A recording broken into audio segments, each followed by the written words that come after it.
Então, vamos começar mais uma aula, sexto ano, dando aí continuidade nos nossos conteúdos. Na aula de hoje, nós vamos abordar o capítulo 7. E aí, o capítulo 7 é um capítulo muito extenso, um capítulo bem longo. E aí, para a nossa videoaula não ficar cansativa, não ficar longa, extensa demais, nós vamos dividir o capítulo 7 em duas aulas. Então, a aula de hoje e a aula de sexta-feira, elas serão focadas no capítulo 7. Então, o título do nosso capítulo é Tecidos. O segredo do equilíbrio está no trabalho de uma grande equipe.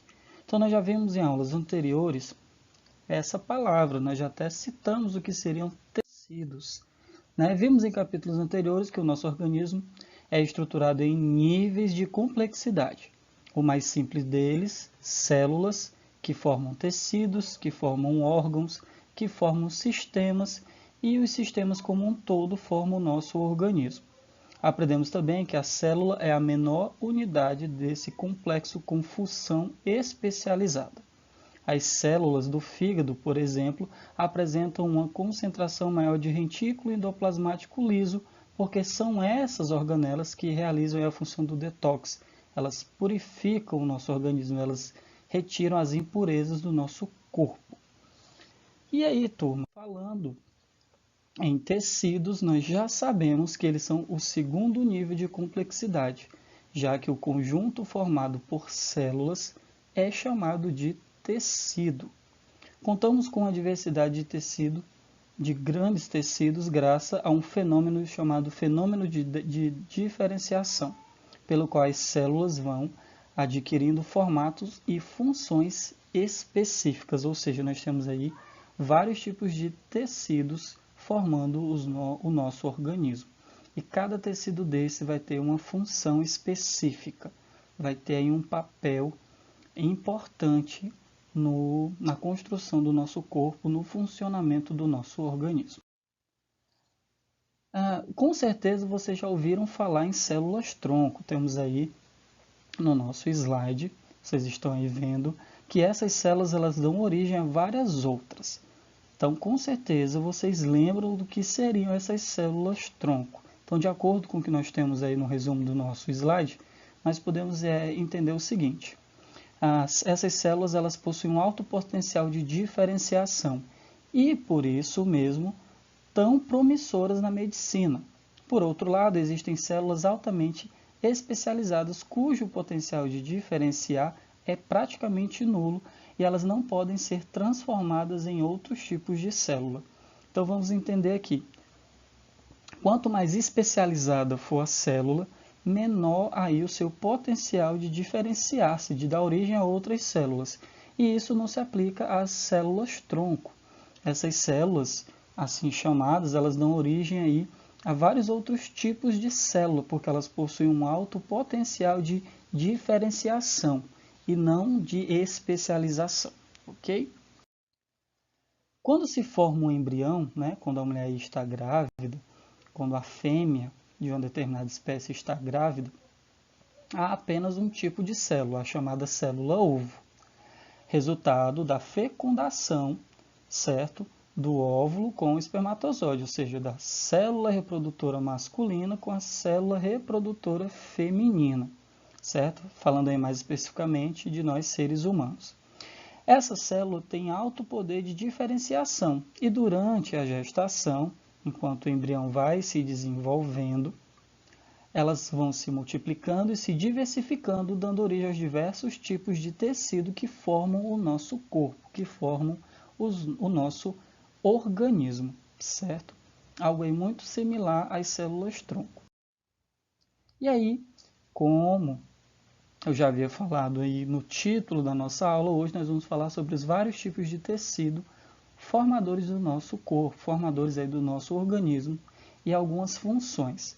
Lembrando que esse capítulo ele está dividido em duas aulas, a aula de hoje e a nossa próxima aula que vai ser na sexta-feira, tá certo? Mas o que seria tecido?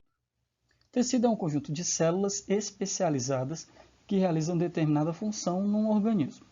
As células do tecido podem estar unidas ou separadas por uma substância de composição particular, que é a chamada substância intercelular. certo? Então, tudo que a gente fala aí de intercelular está dentro da célula, tá certo? Extracelular é fora da célula, fora das células. Cabe à histologia o estudo dos tecidos e o diagnóstico, que são atribuídos a diversas doenças que podem acometer essas estruturas, tá certo? Então, aí quem estuda os tecidos e as doenças que acometem esses tecidos é a histologia, justamente o que nós estamos abordando aí na nossa aula de hoje. Nosso objetivo é estudar os tecidos que compõem o organismo humano, além de analisar as características e funções de cada um deles separadamente. Por falar em tecido, quais os tipos existentes no nosso organismo? Nosso organismo possui uma diversidade de tecidos que podem ser classificados em 4 grandes grupos: epiteliais, conjuntivos, musculares e nervosos. Estamos aí falando de 4 grandes grupos, mas esses grupos se subdividem, certo? Então, nós não teremos aí, sendo abordado no nosso capítulo, sendo abordado nas nossas aulas, apenas esses 4, porque eles se subdividem em outros tecidos, ok? Mas os 4 grandes grupos dos tecidos que formam o nosso organismo são epiteliais, conjuntivos, musculares e nervosos. Temos vendo aí alguns exemplos de tecidos do corpo humano, algumas imagens. Temos aí o epitelial, o nervoso, o muscular, o sanguíneo, o adiposo e o ósseo. Observe que eles apresentam estruturas diferentes, a coloração também é diferente para identificar os diferentes tipos de tecido, o formato das células que o formam também são diferentes. Então, tudo isso vai influenciar no papel exercido por cada tecido constituinte do nosso corpo. Vamos aí começar a falar sobre os tecidos epiteliais. Os tecidos epiteliais se caracterizam por serem constituídos por uma ou mais camadas de células, revestindo externa ou internamente as superfícies do nosso corpo. Então, nós vemos aí que uma das funções do tecido epitelial é o de revestir, certo? De certa forma, de proteger. Quando o tecido epitelial apresenta uma camada de células, chamamos tecido simples. E quando apresenta mais de uma, nós chamamos aí de estratificado. Então, formado por apenas uma camada, tecido simples, formado por mais de uma camada de células, o tecido epitelial é chamado de estratificado. Além da função de revestimento, ou seja, de proteção, os tecidos epiteliais podem absorver nutrientes. Nesse tipo de tecido, que absorve os nutrientes, as células ficam bem próximas, como se fossem ladrilhos, perfeitamente encaixados, havendo pouca substância entre as células. Outros tecidos epiteliais possuem a capacidade de secretar substâncias, que é o caso daqueles que formam as glândulas. Dentre essas glândulas aí, nós poderíamos citar as glândulas sudoríparas, que são aquelas glândulas que produzem o nosso suor. Com base nessas funções distintas, os tecidos epiteliais podem ser classificados em 2 tipos: o epitélio de revestimento e o glandular. Vamos falar agora um pouquinho sobre o epitélio de revestimento. Não é por acaso que nesse tipo de tecido as células se encaixem como uma espécie de ladrilho. O epitélio de revestimento protege contra a ação de micro-organismos, que nós também já falamos, e a perda excessiva de água, já que as células juntas formam uma espécie de barreira protetora. Esse tipo de tecido é encontrado revestindo o corpo e as cavidades do tubo digestório e dos sistemas respiratório e urinário. Dependendo de onde se encontram, as células podem se encaixar de maneira distinta, porque vai depender muito da função que o tecido está exercendo naquele sistema, ok? Os epitélios de revestimento costumam variar o formato da célula e até o número de camadas para exercer a função da estrutura que os compõe. No intestino, por exemplo, há dobras chamadas de, olha o nomezinho aí complicado, vilosidades, que aumenta a capacidade de absorção dos nutrientes. O epitélio glandular, responsável aí pela secreção. São tecidos que secretam substâncias como o suor, como eu já tinha falado anteriormente, expelido pelo organismo para ajudar a regular a temperatura do corpo, ou como os hormônios, que regulam o metabolismo de estruturas distantes de onde são fabricados. Por isso, as células que os compõem são especializadas na produção e liberação de substâncias. Estas podem ser liberadas fora do corpo, como é o caso do suor, do leite materno, das lágrimas, ou em cavidades, como aí o exemplo da nossa saliva. E as glândulas que as produzem são chamadas de exócrinas. Então, quando a substância que é produzida é liberada para fora do corpo, a glândula que exerce essa função é chamada de exócrina. Já em outras células que liberam substâncias reguladoras na corrente sanguínea, como o caso aí do hormônio do crescimento, dos hormônios sexuais, e as glândulas que produzem esse tipo de substâncias são chamadas de endócrinas. Então, quando a substância é liberada dentro do corpo, quem faz isso são as glândulas endócrinas. Quando a substância é produzida liberada para fora do corpo, nós dizemos que isso é uma função das glândulas exócrinas, tá certo, turma? E aí vamos agora falar sobre os tecidos conjuntivos. Um tecido, para ser classificado como conjuntivo, tem de apresentar suas células imersas em grande quantidade de material extracelular. Esse material é chamado de matriz intracelular, intercelular, e tem funções bem distintas. O tecido conjuntivo é bastante abundante, ou seja, é encontrado em grande quantidade em nosso organismo. E nesse tipo de tecido, tanto a composição da matriz quanto os tipos de célula nela imersos variam conforme a função que o tecido exerce. Por isso, em função das diferentes características apresentadas e dos seus tipos celulares, o tecido conjuntivo recebe diferentes nomes.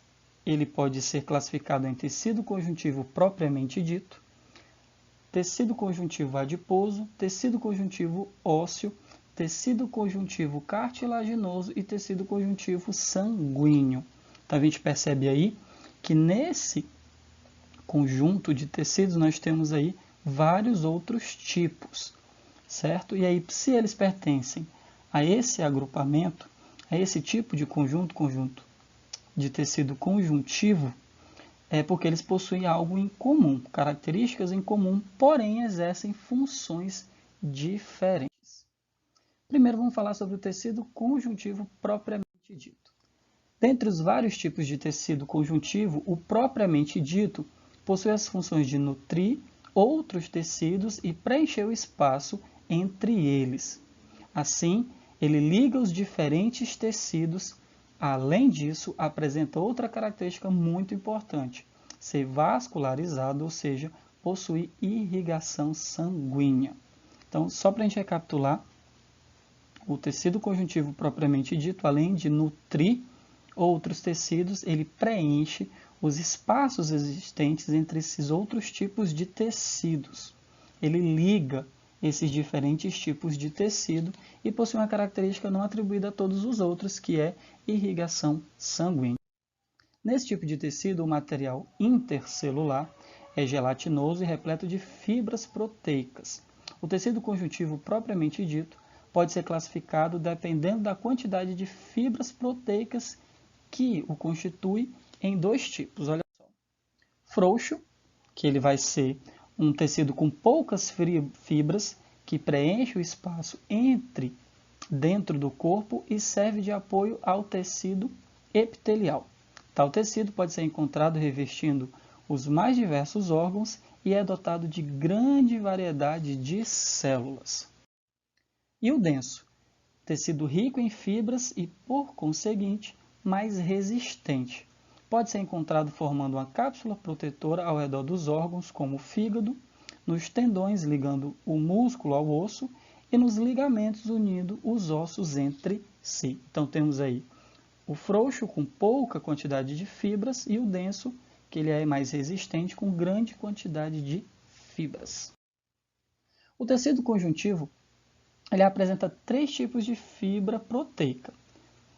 colágenas, compostas de colágeno, responsável pela resistência e tração do tecido, as elásticas, que permitem a elasticidade do tecido, pois são formadas de elastina, que cede à tração, porém faz com que o tecido volte à sua forma original. E aí, as reticulares formam uma rede de sustentação que liga o tecido conjuntivo aos tecidos vizinhos, além de abrigar células entre suas lacunas. Tecido adiposo. O tecido adiposo é um tipo de tecido conjuntivo frouxo, localizado principalmente sob a pele e compõe a medula óssea amarela. A célula que compõe esse tecido é denominada célula adiposa ou adipócito e armazena gordura em seu citoplasma. Como funções do tecido adiposo, podemos destacar proteção dos órgãos contra traumatismo, reserva de energia, já que nós estamos falando aí de gordura, e formação de uma camada de isolamento térmico importante para animais como pinguins e ursos polares, que vivem em regiões frias. Olha só que interessante, turma. É algo interessante e também é um alerta.